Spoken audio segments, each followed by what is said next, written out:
t'embarques avec moi pour une nouvelle semaine de vlog. Tout d'abord, je voulais commencer par un petit disclaimer, on va dire. Ça n'intéressera bien évidemment pas tout le monde, mais celles qui me suivent sur Instagram auront remarqué que j'ai reçu un commentaire. Alors c'est un commentaire, hein, c'est absolument rien, mais je pense que c'est la première fois depuis que j'ai cette chaîne YouTube et mon compte Instagram que je reçois quelque chose comme ça.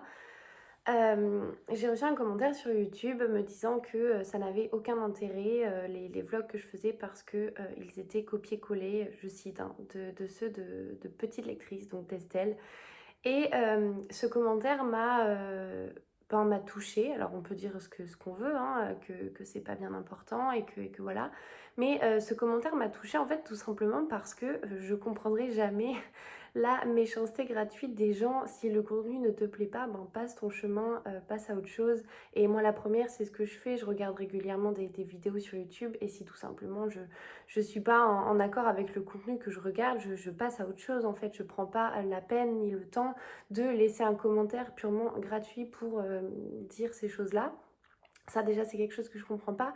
Et de deux, je voulais quand même faire un petit point là-dessus, dans le sens où avec Estelle, comme avec beaucoup d'autres filles qui font des vidéos sur YouTube ou qui parlent de leur lecture sur Instagram, on a beaucoup de goûts en commun, c'est sûr. On lit des Cozy Murder toutes les deux, on lit certains polars toutes les deux, on lit, je sais pas moi, des nouveautés qui sortent. Parce que soit on les reçoit, soit on les achète, soit, enfin peu importe les raisons, on lit, on a des goûts en commun, mais on a aussi beaucoup de goûts différents. Par exemple, Estelle lit voilà, beaucoup de romans historiques, elle lit un petit peu de manga. On a beaucoup de choses vraiment qui nous différencient, et puis tout simplement, on est deux personnes différentes. On a beau lire des romans qui sont parfois les mêmes, on est deux personnes différentes, on a des sensibilités qui sont différentes, et on fait beaucoup de lectures communes. Donc oui, il y a des fois, on va vous parler du même roman, mais on va pas en parler de la même manière.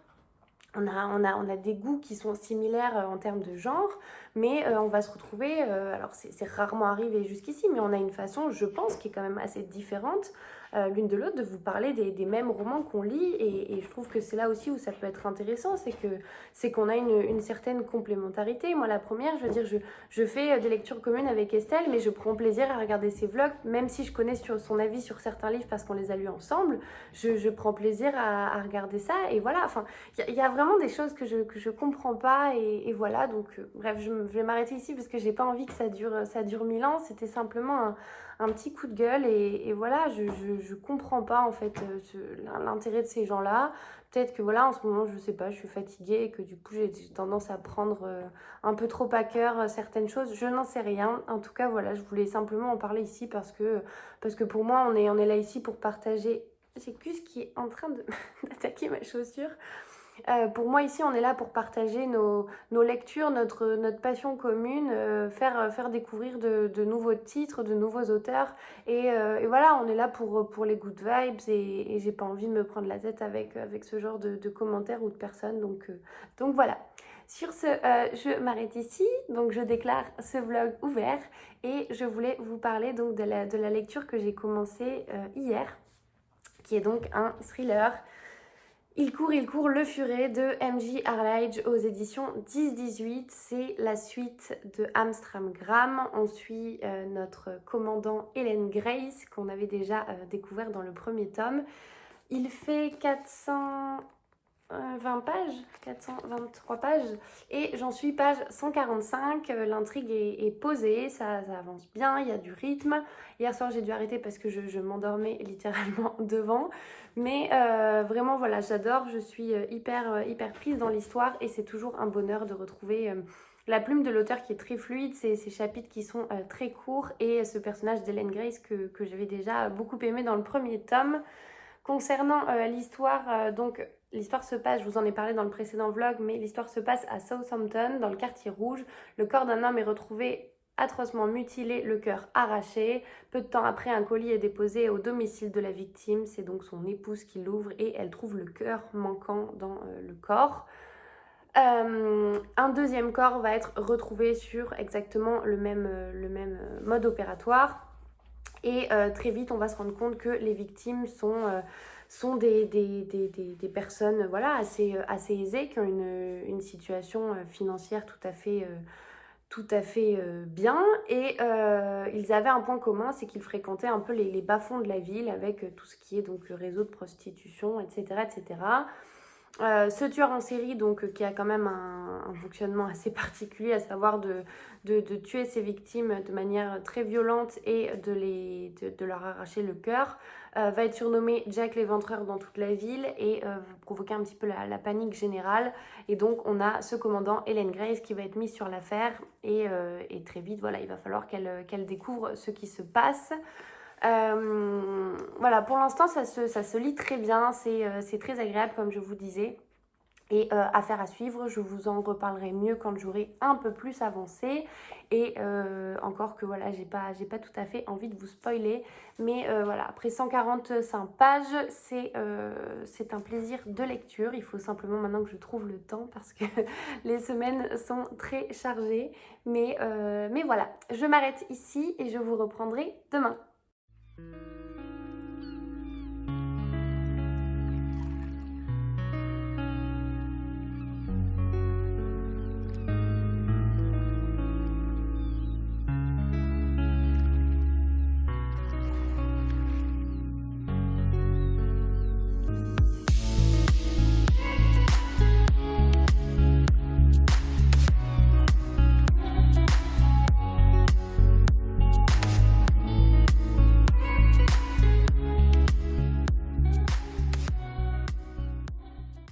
Coucou, on est mardi, il est 22h et je viens de finir de travailler.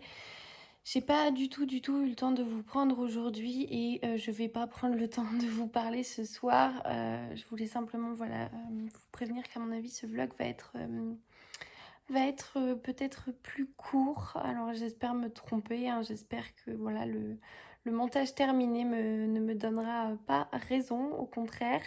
Mais voilà, je n'ai vraiment absolument rien à vous dire si ce n'est que qu'hier soir, donc j'ai continué ma lecture de Il court le furet. J'en suis page de mémoire 260 sur 400, il me reste 140 pages. Je vais prier pour, pour que je puisse lire un peu. Là, je vais aller manger et essayer de me poser avec mon livre ensuite. Mais voilà, le temps me manque et la fatigue est assez importante. Donc j'avoue que le soir, je tiens pas super longtemps. Je suis désolée pour cette luminosité affreuse, mais finalement, en fait, il vaut mieux que vous voyez pas très bien ma tête. En tout cas, voilà. Concernant ma lecture en cours, j'aime beaucoup. Là où je suis dégoûtée, mais du coup ça n'a rien à voir, c'est qu'hier je devais commencer, hier, je devais commencer la lecture de l'affaire Clara Miller de Olivier Ball et que voilà, on est mardi, j'ai déjà 2 jours de retard et le 20 mai, donc jeudi, je commence une nouvelle lecture commune. Donc en fait... j'avais un programme qui était tout à fait jouable, mais qui finalement ne l'est pas parce que voilà, beaucoup de travail et c'était totalement imprévu. Bref, je vous fais de gros bisous, je vous reprendrai demain et voilà, j'espère que j'aurai un petit peu plus de temps. Hello, j'espère que vous allez bien, on est jeudi. Et je n'ai pas du tout eu le temps de vous prendre. Je vous ai lancé un sondage là tout à l'heure pour savoir si justement je faisais un vlog cette semaine et auquel cas il serait relativement court je pense, ou si au contraire je ne faisais pas de vlog ce dimanche et je condensais tout dans un vlog le dimanche d'après en vous parlant de 2 semaines de lecture. Mais vous avez été très nombreux et nombreuses à dire que vous vouliez quand même un vlog, même s'il était court. Donc je m'y attelle et je vous parle de la lecture que j'ai terminée hier, qui est donc Il court le furet de M.J. Arledge, qui est donc le tome 2 des aventures d'Helen Grace, notre commandant Helen Grace, découvert dans le premier tome avec Amstramgram. Et je dois dire que j'ai beaucoup aimé, mais je n'ai pas autant aimé que le premier. J'ai été... alors, la plume de l'auteur est toujours aussi fluide, aussi agréable. On est des chapitres très courts, donc ça se lit relativement vite. On est pris dans l'histoire dès les premières pages et c'est ce que j'adore avec ce genre de thriller. Mais l'enquête, alors l'enquête est vraiment pareil, hein, très bien ficelée, il y a des rebondissements, il y a pas mal de pistes qu'on explore et finalement voilà, le lecteur est tout à fait perdu là-dedans et jusqu'à la fin, on a un suspense, on se rend compte que l'évidence était sous nos yeux depuis quasiment le début, mais que voilà, on n'avait pas prêté attention à ça et c'est là toute la magie de la plume de M.J. Erlij. Simplement, voilà, cette enquête par rapport à la première, on suit donc, on est au milieu de la prostitution à Southampton et on a plusieurs meurtres qui sont commis sur des hommes mariés qui ont donc une famille, des enfants, etc., qui fréquentent tous, c'est leur point commun, des prostituées, des bas-fonds un petit peu de la ville.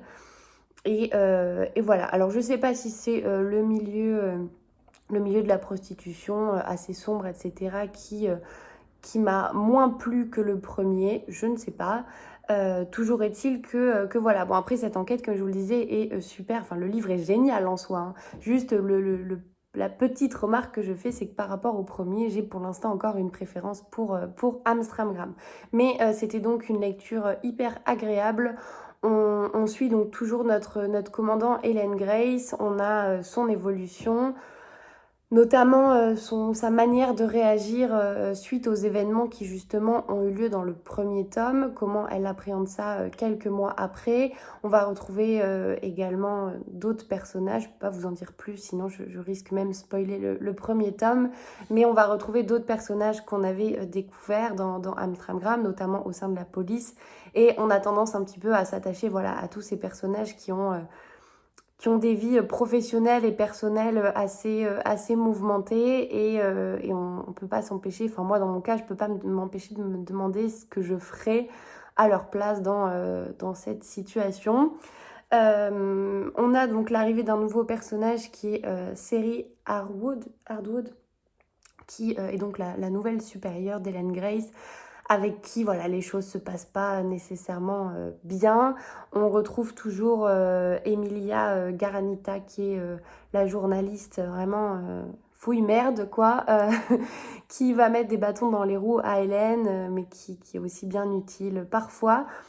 Bref, on a voilà, tous ces personnages qui gravitent ensemble autour de cette enquête et qui sont hyper sympas à regarder évoluer. C'était donc voilà, une très bonne lecture hein, quand même, je ne remets absolument pas ça en question, mais c'est vrai que j'ai préféré l'enquête du tome 1. Bref, je m'arrête ici. J'ai commencé dans la foulée donc ce matin une nouvelle lecture que j'aurais dû normalement commencer le 17 mai, on est le 19. Mais bon, c'est pas grave.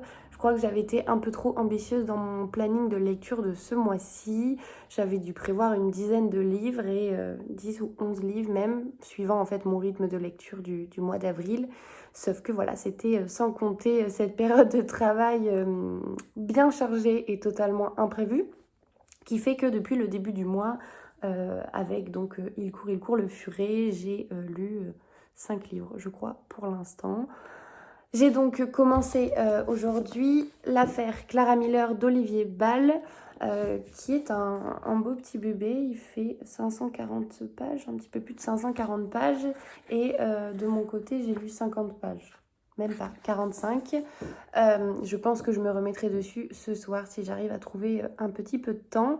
Dans ce thriller, on va suivre Paul, qui est un journaliste et qui va enquêter sur la mort de Clara Miller, qui était elle aussi journaliste, c'est ce qu'on comprend, voilà.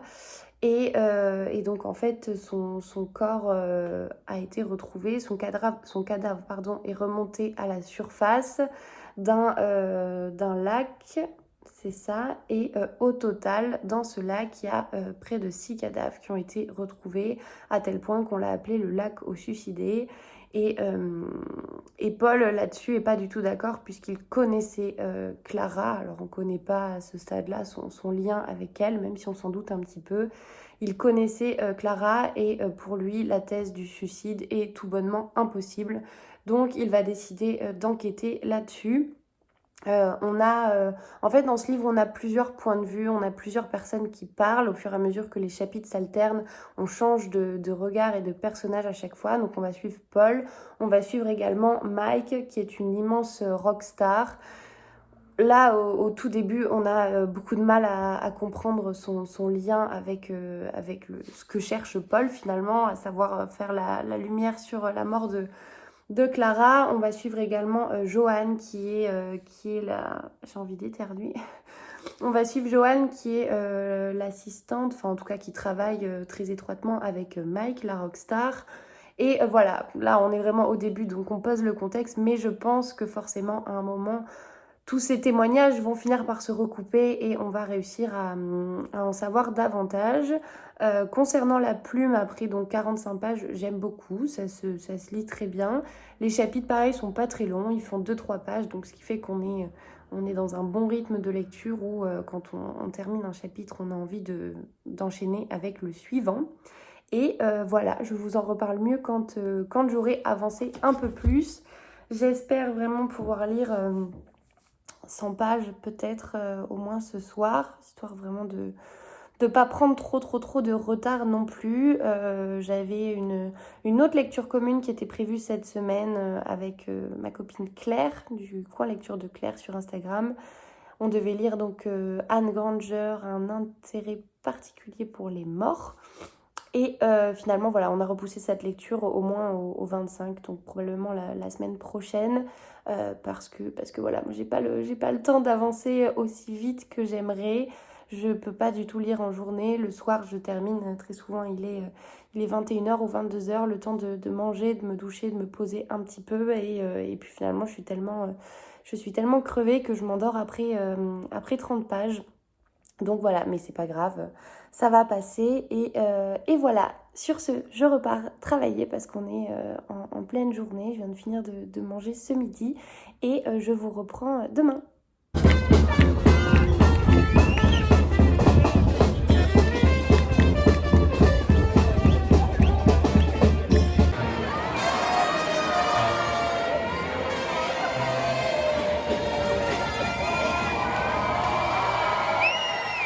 Hello, on est samedi, je n'ai pas encore une fois eu le temps de vous prendre hier.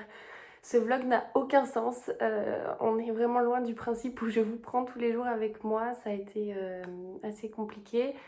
J'ai eu une grosse journée hier, mais bon, comme d'habitude, et concrètement, je suis rentrée à 20h et à 21h, je dormais.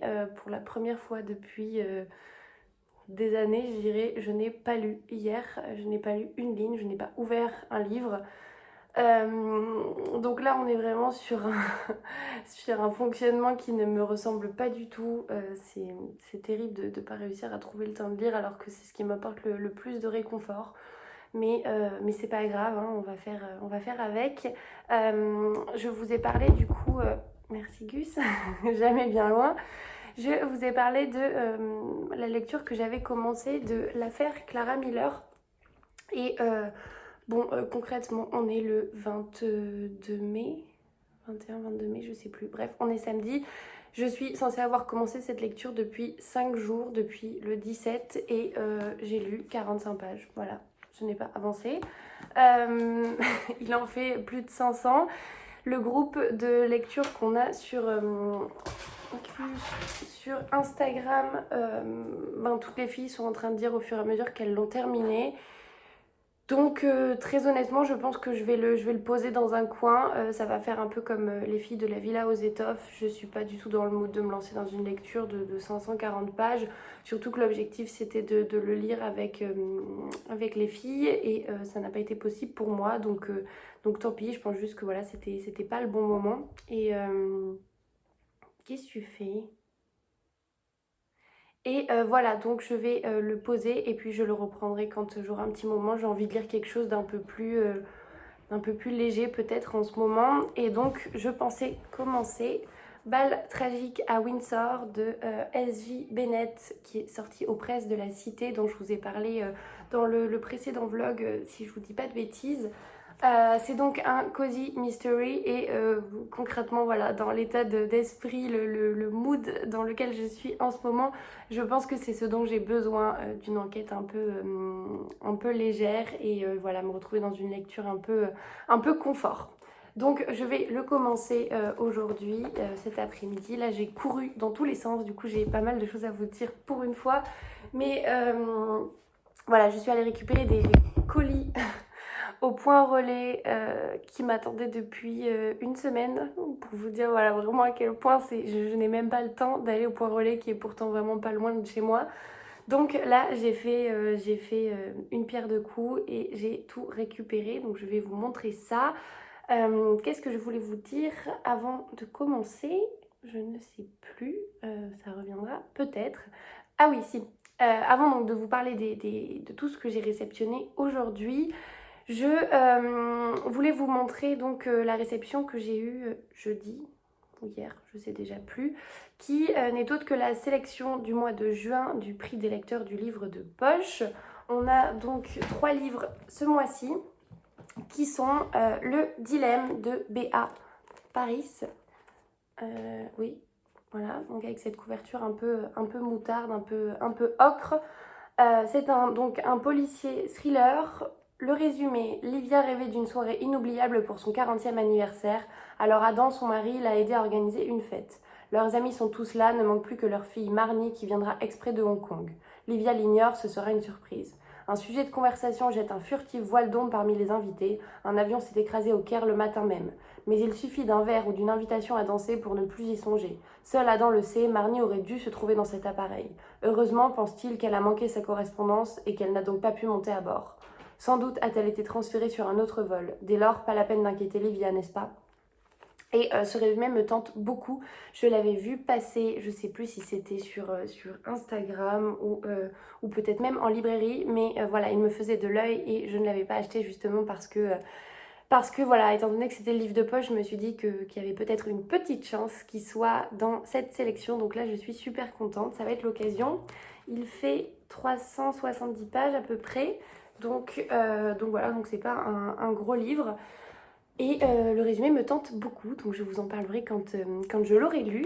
Le second, c'est Les yeux d'Ava de Wendell Utroy, je sais pas comment on prononce. Et donc le résumé, si vous lisez cette lettre, c'est que vous tenez mon manuscrit entre vos mains, qu'on me l'aura volé ou que ma fin se rapproche. Il ne me quitte jamais, collé à ma peau, dissimulé sous mon manteau ou dans mon cabas. Les premières pages, nées il y a des années, sont raturées et usées par les griffes du temps. Rédigée 15 ans après les faits, la lettre d'Ava a le goût acre de la rédemption.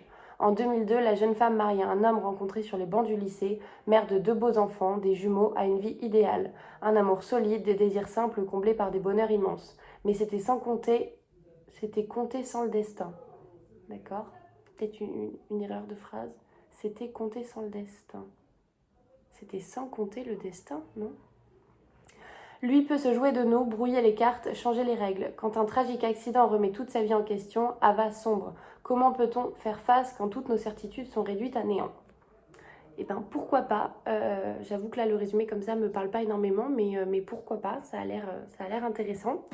Et enfin le dernier, alors là-dessus je suis super déçue, mais ça n'engage que moi parce qu'en fait je crois que je vous ai parlé déjà un petit peu précédemment du prix des lecteurs dans d'autres vlogs, notamment sur le fait que dans les sélections mensuelles il y a parfois, voire même très souvent depuis le début, des suites, des tomes 2, des tomes 3 et moi j'ai un peu de mal avec ça parce que ben, c'est compliqué en fait sur un mois de découvrir par exemple un tome 3.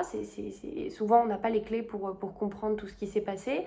Et dans mon cas, j'ai tellement entre guillemets d'autres lectures que je n'ai pas toujours le temps de lire par exemple les 2 tomes qui précèdent celui qui est sélectionné pour le prix des lecteurs. Donc on a la compréhension qui est un peu biaisée parce que voilà, on n'a pas toutes les clés pour rassembler ça.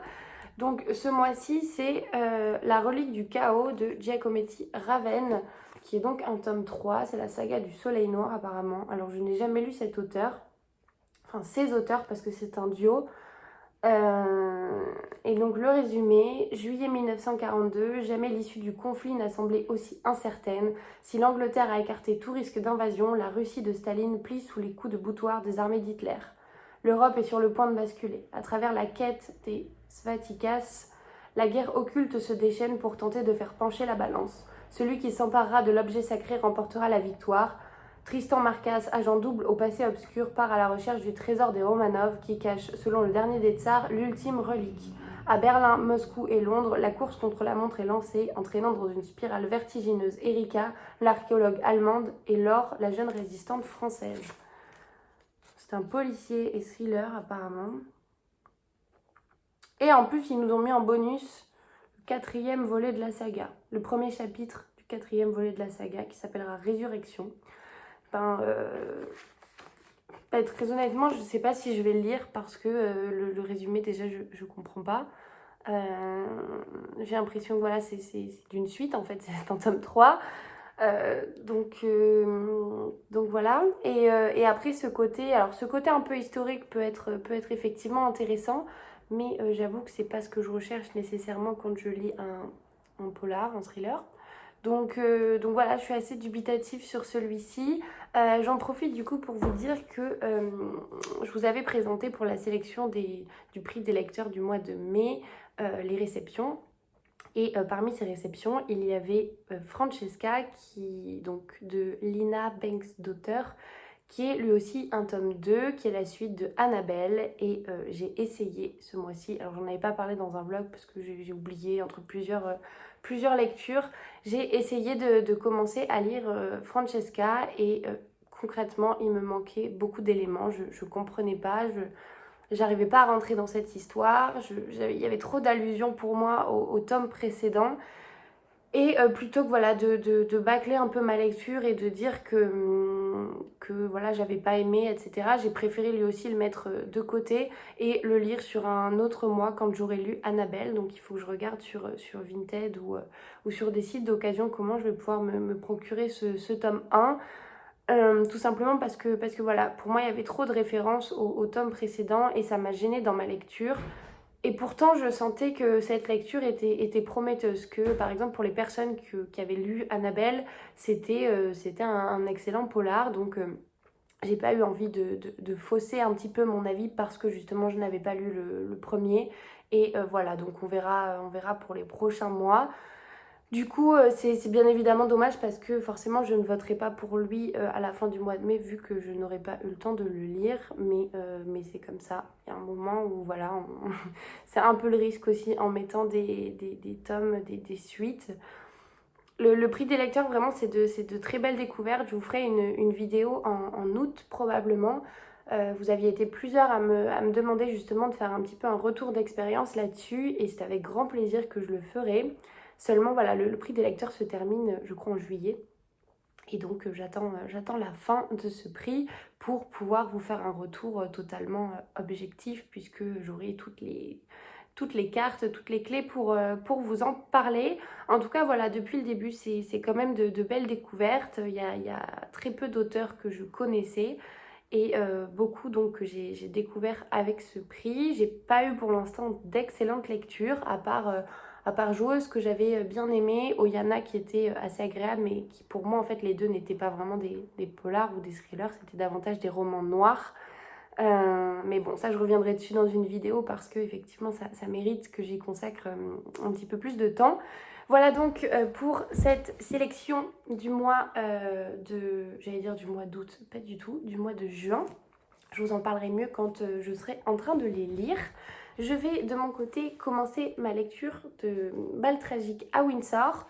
J'ai 2-3 petites choses à faire et je vous reprends tout à l'heure pour vous montrer ce que j'ai acheté, enfin ce que j'ai récupéré de mes commandes et divers colis dans les points relais. Du coup, donc je vous prends pour vous montrer mes 2 colis reçus.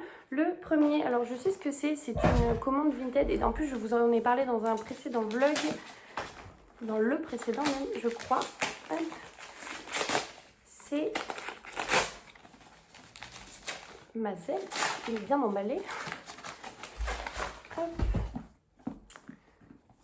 Alors, dans du film alimentaire. pas bête, j'avais jamais pensé d'emballer les livres dans du film alimentaire. Et il s'agit, ah oui, il est vraiment dans un état impeccable, c'est génial. Il s'agit de Glacé de Bernard Minier aux éditions Pocket. Vraiment, voilà, il est dans un état, je l'ai payé 1 euro, hein. C'est... Voilà, franchement, je suis ravie. Pour ça, c'est les gens qui prennent soin de leurs livres, mais je vous voue un culte. Voilà, je suis hyper heureuse. Donc, je vous avais parlé dans un précédent vlog de mon achat de La Vallée de Bernard Minier, en vous disant que je crois que j'avais commandé donc le premier tome des aventures de Martin Servaz. Oui, c'est ça. Du commandant Servaz que met en scène Bernard Minier dans ses romans. Et j'avais envie de commencer par le premier. Je m'étais procuré Sœur, je crois, qui est le 4e ou le 5e, dans une vente d'occasion. Enfin, il était dans un super état et je crois à 1 euro, donc je l'avais acheté. Et effectivement, beaucoup m'avaient dit que ce n'était pas le premier tome et que c'était un peu bête de commencer par celui-ci. Il valait mieux commencer par le premier pour tout comprendre. Donc j'ai commandé Glacé, qui est le premier. Et on va suivre donc le commandant Martin Servaz. C'est Martin, je crois, il y a juste marqué Servaz, mais bref. Le résumé, donc ça se passe dans une vallée encaissée des Pyrénées. Au petit matin d'une journée glaciale de décembre, les ouvriers d'une centrale hydroélectrique découvrent le corps sans tête d'un cheval accroché à la falaise. Ce même jour, une jeune psychologue prend son premier poste dans le centre psychiatrique de haute sécurité qui surplombe la vallée. Le commandant Servaz, flic mélomane et intuitif, se voit confier l'enquête la plus étrange de toute sa carrière. Et voilà, ce résumé me tente beaucoup. Le fait que ça se passe dans les Pyrénées, bon voilà, même si je ne suis pas tout à fait proche des Pyrénées en étant à Bordeaux, mais ça me parle. Donc voilà, hyper hâte de commencer cette enquête. C'est une belle petite brique, donc je vais peut-être pas la lire de suite, vu mon mood, mais je suis... Voilà, donc il y a 724 pages. C'est une petite brique, mais je suis hyper impatiente de découvrir La Plume de Bernard Minier, dont j'entends beaucoup parler. Je commencerai voilà, peut-être par celui-ci, peut-être par La Vallée, qui apparemment peut se lire quand même assez indépendamment, puisque voilà, j'ai eu le retour de Cécilia qui l'avait adoré et qui n'avait jamais lu de Bernard Minier avant, et ça ne l'a pas empêché de comprendre, donc je verrai au feeling. En tout cas, voilà, un Minier de plus dans ma palle.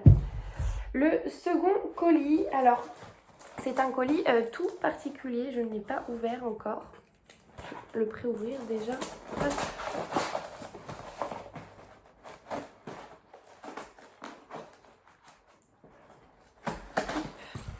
Ça t'atteint. Ah oui, c'est bien emballé. Je vous montre ce magnifique petit paquet. Alors, j'ai toujours le nez qui me chatouille au moment où je vous parle, alors que ça n'arrive jamais le reste du temps. Ce colis, c'est un colis assez particulier, puisque donc j'ai reçu un message de Marina qui devait ouvrir. Tu veux venir sentir? Ah bah oui, t'es toujours hyper curieux, toi. Non. On va refermer ça en attendant, le temps que je vous explique. Donc, Marina devait ouvrir un café littéraire dans sa ville, mais étant donné la situation sanitaire, elle a décidé de totalement repenser son activité pour proposer un concept de box littéraire sur le thème de l'écologie et de l'artisanat. Donc, un peu sur le même principe de la... Miloulou. Un peu sur le même principe de la Cube, je crois que c'est comme ça que ça s'appelle, qui est donc une box littéraire avec des conseils de libraires. Là, on n'est pas tout à fait sur le même fonctionnement, mais on a une box également dans laquelle donc Marina propose un ou plusieurs livres de seconde main qui sont accompagnés de petits goodies qui sont faits par des petits créateurs, histoire de leur donner un petit peu de visibilité aussi. Elle accompagne le tout de petites gourmandises, de thé pour savourer un petit peu son instant lecture. Et voilà, et elle m'a demandé si j'étais intéressée pour découvrir un petit peu ce concept et vous en parler si ça peut vous intéresser. Je vous mettrai son compte Instagram ici, ça s'appelle La Boîte à Livres et je vous mettrai également le lien de sa boutique dans la description de cette vidéo si jamais vous voulez aller faire un tour. Moi je trouve le concept hyper intéressant dans le sens où voilà, si vous regardez ces vlogs, vous savez que j'achète beaucoup de livres d'occasion, j'achète quand même en librairie aussi, il n'y a pas de souci là-dessus, mais j'aime beaucoup voilà, l'occasion, le fait de donner une seconde vie à un livre, qui plus est quand il est encore en excellent état, la preuve voilà, avec la réception vintage juste avant. Et je trouve ce principe très sympa, surtout que voilà, elle s'est reconvertie parce que la situation sanitaire ne lui laissait pas vraiment le choix. Donc j'avais envie de saluer cette petite initiative et voilà, je vous montre du coup la box tout de suite. Donc déjà on a ce joli emballage qui donne envie de l'ouvrir.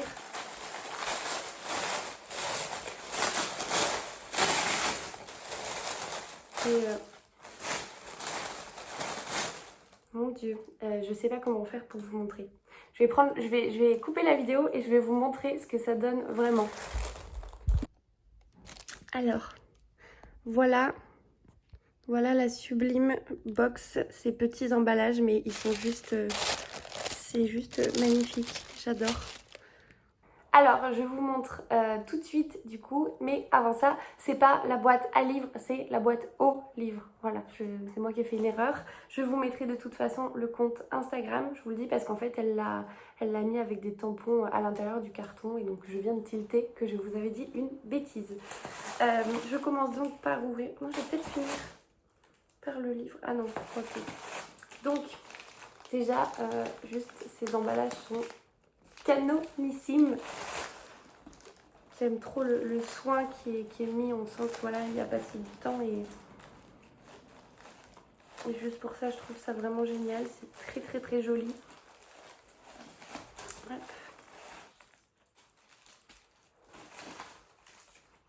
Voilà, donc vous avez la boîte au livre. Je ne sais pas si on verra très bien. Avec une petite carte. Ce papier, vraiment, il est incroyable. On craft comme ça, là, j'adore.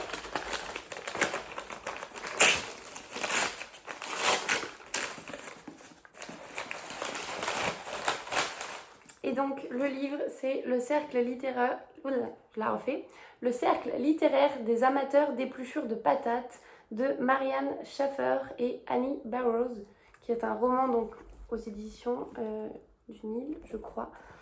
Qui est donc un brochet. Il est en très très bon état, vraiment.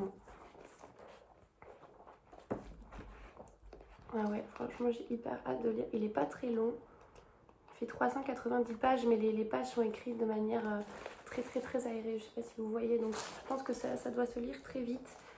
Le dos il est pas cassé, donc vraiment c'est nickel, je suis trop contente. Je vais me faire un livre de plus dans ma palle, comme si déjà elle était pas sur le point de déborder, mais bon, c'est pas grave. Je vous montre donc ce qu'il y a avec. Alors, on a des petits cookies. Je sais pas si vous voyez très bien ici. Ça va être parfait pour le goûter déjà, sachant qu'il va bientôt être l'heure de goûter. Une petite sucette carambar.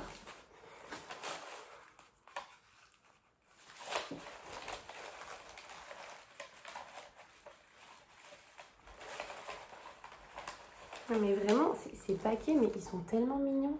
C'est tellement bien fait. Je n'ai aucune idée de ce que ça peut être. Ah si, c'est du thé. Hop. Et en plus, c'est du thé clipper, qui est concrètement mon préféré.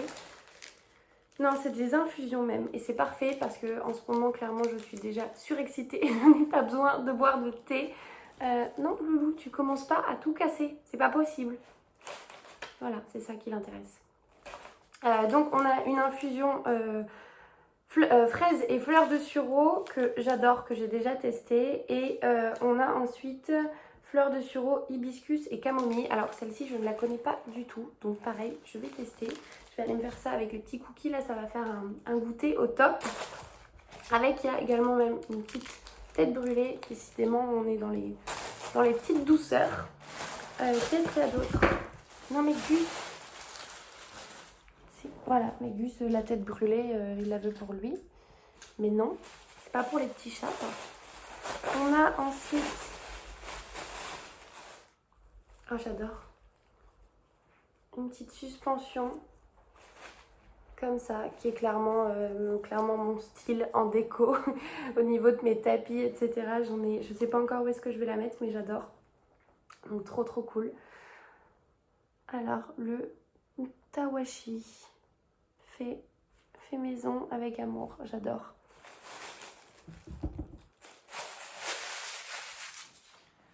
Et ensuite, on a, je vérifie que j'ai rien oublié.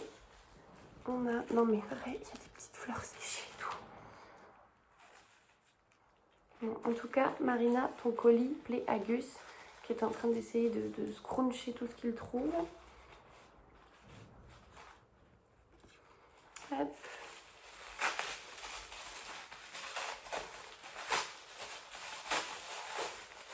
Je ne sais pas ce que c'est. Ah, c'est une bougie. Et elle est juste sublime. Je ne sais pas si vous voyez très bien. Elle est incroyable cette bougie. Non mais... Elle est trop belle. J'adore. Je sais pas si... Ouais, elle sent. Alors je sais pas ce que ça sent. C'est une odeur que je connais mais je sais pas vous dire ce que c'est. Mais en tout cas ça sent trop bon. Enfin, ou ça sent la cire, je sais pas mais... Ça sent pas le plastique comme les vieilles bougies Pocket, quoi. Mon petit poc à Cécilia d'ailleurs, qui avec qui on a parlé de ces bougies Pocket qui ont une odeur de plastique juste bizarre, très très très bizarre. Mais là, non, vraiment, ça sent hyper bon. Il n'y a pas écrit ce que c'est. Non, je crois pas. Bon, en tout cas, voilà. C'était donc le petit point sur cette box. Un grand merci à Marina. Je vous laisse donc son compte Insta si vous voulez aller voir. Ça s'appelle La Boîte aux Livres. Elle a une boutique sur Etsy sur laquelle justement elle met toutes ses box. Donc vous avez les différents livres qui sont proposés. Et alors autant voilà, vous n'avez pas de surprise sur le livre puisque vous le choisissez, mais par contre vous avez toute la surprise qui va avec, donc tout ce qui est petit goodies, petite déco, tout ce qui est... Mais c'est pas possible avec ce chat, on peut rien faire, on peut rien avoir de joli avec toi. Voilà, donc vous avez même les fleurs, il veut les manger. Non mais j'en veux plus. Oh, mais non, tu mets pas un coup de patte dedans? Bon bref, ça va être interminable. Donc non, je trouve vraiment ce concept super intéressant. Tu laisses ma bougie tranquille. C'est une superbe initiative pour soutenir tous nos petits commerces et à la fois voilà, se procurer des livres d'occasion. Les prix sont vraiment pas exorbitants, hein, pas du tout.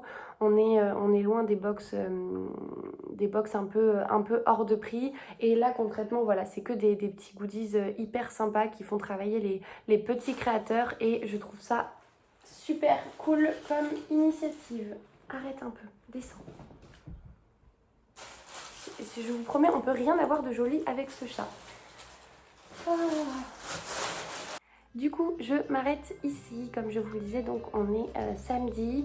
Alors exceptionnellement, je ne vais pas clôturer ce vlog dimanche parce que demain je travaille toute la journée et qu'il me sera impossible de terminer le montage et de tout vous publier. Donc si j'ai envie que ce vlog sorte à 17h demain, il faut que je m'arrête ici. J'espère malgré tout que ce vlog vous aura plu, même si bien évidemment voilà, le format est relativement court par rapport à d'habitude, puisque voilà, je n'ai lu qu'un livre cette semaine. Heureusement, j'avais quand même quelques petites réceptions à vous présenter. J'espère voilà, que vous aurez passé quand même un agréable moment en ma compagnie. Et je vais tout faire et je croise les doigts pour ça, pour que dans les prochains vlogs, j'ai davantage de choses à vous dire, davantage de temps pour vous prendre aussi et davantage de temps pour lire, surtout parce que mine de rien, on est là pour ça.